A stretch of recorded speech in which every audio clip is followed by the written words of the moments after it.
I'm going to be planting some seeds today. First things first, I'm going to be mixing this black gold soil into my Miracle-Gro potting mix. I really like the black gold because it does come with worm meal and fertilizer, which is really great for the soil.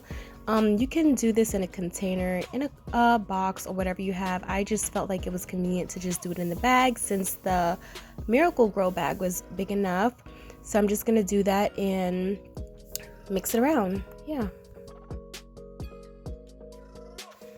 Okay, so I've got that mixed around a bit, and now we are gonna go ahead and go into our planting station here and get ready to pot some seeds. I am so excited. So I'm gonna put up my seed tray. This is my seed tray. What I really like about this is that it holds water at the bottom and I can plant multiple seeds at once. So what I'm gonna do, I'm gonna go ahead and I'm gonna just fill this up all with soil and basically prep it for our little seeds. Also, while transferring the soil into the little holders here, if you feel any clumps, just be sure to break that up with your hands. We don't want the seeds to have any problems growing around any lumps, sticks, or rocks. Yes. So I went on Amazon and I got this herb seed packet, which came with a few herbs that I'm going to be using some of these today. I did plant some before. We're going to be using the basil and the chamomile for sure. In this one, I've already planted like the sage and oregano in my first seed tray. Yeah. So I'm going to go ahead and sort those seeds. I really like that when I planted some of these, like the oregano and the sage in my first seed tray, which you guys can see in the corner on the left there, they literally sprouted within 2 weeks top. Like, I'm not even kidding. That's not including like the serrano and pepperoncini or cini. I don't know if I'm saying that right, but I feel like these are great quality seeds. I am also going to be replanting my cayenne seeds. This is one that I grew last summer and it was dehydrated. I'm going to use those seeds, and I'm going to use my dried scotch bonnet seeds also that I grew last year. And these are also some old seeds that I had, my baby choy. And then I'm not really good at growing lettuce, but I figured why not give it a try again? You never know. This one I did not mean to take out the pack. This is the radishes. We're not going to use that. This one I can plant in summer because they grow super fast and easy. And then I'm going to grow my lemon drop basil and then my dark opal basil. And then I have my chamomile here. And last but not least, we have our lemon balm.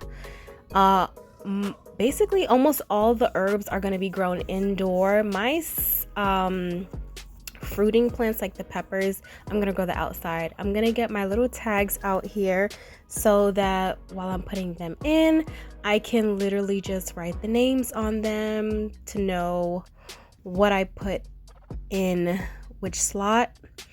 And I'm just gonna basically prepare to gather up my seeds. Voila. So this is what we have after naming everything. And then I'm going to get my little seeds out the packet. I'm gonna be using my little handy tool there that you're gonna see in a moment, if I can get it open. So I'm basically going to create holes in all of them. I was just going to do this line first, but I was like, hey, it only makes sense to just do them all at once. So we're going to create little circles in all of them to help us prep and plant the seeds faster with my handy dandy tool. So let me go ahead and do that. Now I'm gonna use my little seed collector here to help gather up my seeds to easily transfer them in the soil. And I must say, most of these seeds are reasonably good size like what we have here, and some of them are much smaller. I wish I would have recorded the tiny Tim tomatoes and some like I had in my first tray, because some of those seeds were extremely small. And I'm not really counting these ones. When you guys see at the end, I am going to count the Scotch bonnet because those ones were a little crisp. And yeah, I was only going to use one Scotch bonnet to do that seed transfer. But I'm not really counting the seeds. I'm just collecting some and just throwing a bit of each of them in each hole, because hey, guess what? The more seeds you plant, the more chances of something growing is possible. And the purpose of me making this video is to show you guys that basically no matter how much space you have, you can do it. I want to hopefully inspire someone, you know, and show them the process step by step. You guys have seen me mixing the soil, putting it in the tray, putting it in the seeds, and then at the end we're gonna just add some water. I have a south facing window in my living room space, so I do get a lot of sunlight in this particular room, and I'm going to be using the natural sunlight that I get during the day for the plants, and towards the nighttime I'm going to be using my green light. It's not an expensive green light. It's a really affordable one. Maybe if I find it on Amazon where I got it from, I'll probably put it somewhere on the screen. So yeah, this is me transferring over the seeds. So after putting the seeds inside the hole, I am lightly covering them with the soil and just gently patting them. I'm not like pressing and compressing everything all together, just slightly gently covering the hole and leaving it like that so the seeds can have enough wiggle room to grow and become a little sproutling.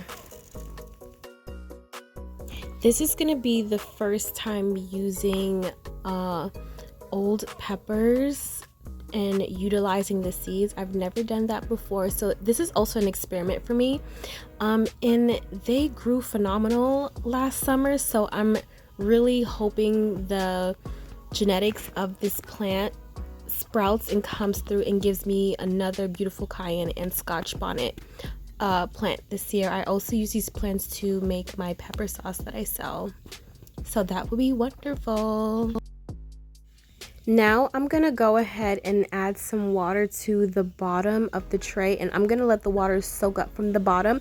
That is one tip that I learned 2 years ago as a new planter, and I would highly recommend that to those of you who are planting for the first time, to bottom water. Let the soil soak up the water from the bottom. I think it works way better than just pouring the water on top, because sometimes the seeds can move around and soil can come out just a lot. This is way more convenient for me.